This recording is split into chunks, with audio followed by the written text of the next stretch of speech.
Okay, today we're working on these tracks. We're turning the pins and bushings. Typically when you turn the pins and bushings, we cut all the bolts off all the pads, remove the pads, and then we can press the links apart. We also can leave the pads on, but you have to cut half the bolts off. So we cut all the bolt heads off the left-hand link here so we can press the link apart. That way when we put them back together, we only have to buy half the bolts. And we have half the bolts to cut off and then reassemble. So it saves time, saves money.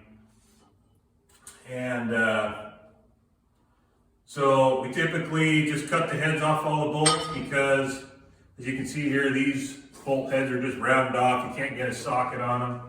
New bolts, these old bolts have been stretched. So it's not a good idea to reuse them if you don't want your pads to come loose again. So we put all new hardware back in so they get really tight and the pads don't come loose. We cut the heads of the bolts off. You got to drive all the bolts out.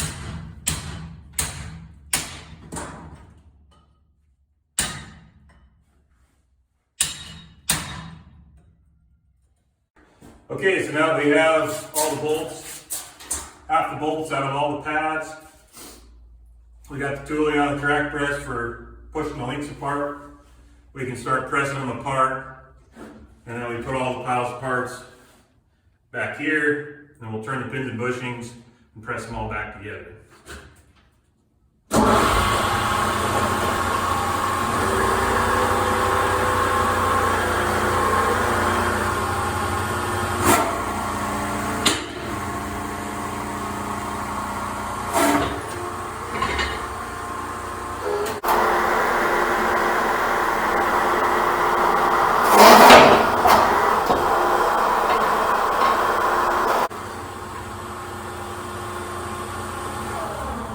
See, this link is still attached to the pad. I'm going to stay just like that until we reassemble it.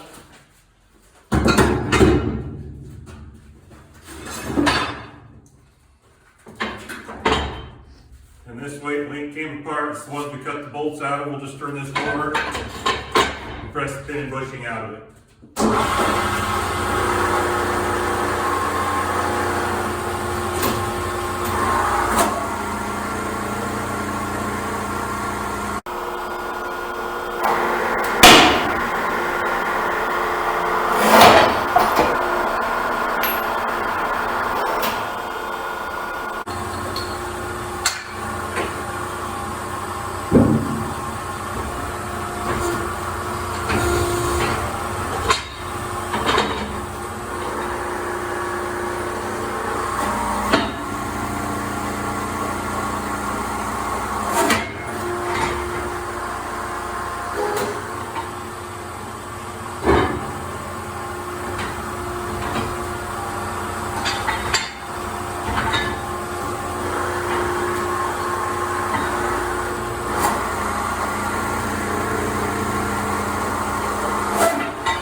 That's done. We'll go all the way down the line, take the parts, and then we'll put it all back together once we've got it all apart.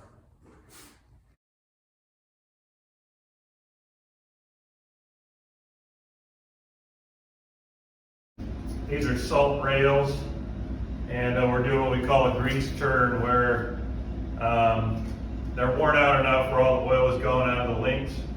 So we're reusing the old seals. I've already pressed the track assembly apart.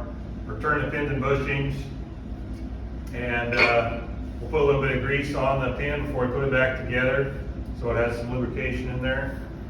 You can see these are the pins and the bushings. It's got wear on this side. This is where the sprocket generally has been contacting it before. And what we're going to do is we're going to turn that bushing 180 degrees so it's back on fresh material here, and then we'll take the pin and we'll flip it front to back. So since it's worn on this side, now it's going to be rubbing on this side so it gets fresh contact area. So we'll go ahead and press these links together.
is put back together, the holes are lined up. All I have to do is put our bolts in, put nuts down and tighten it on.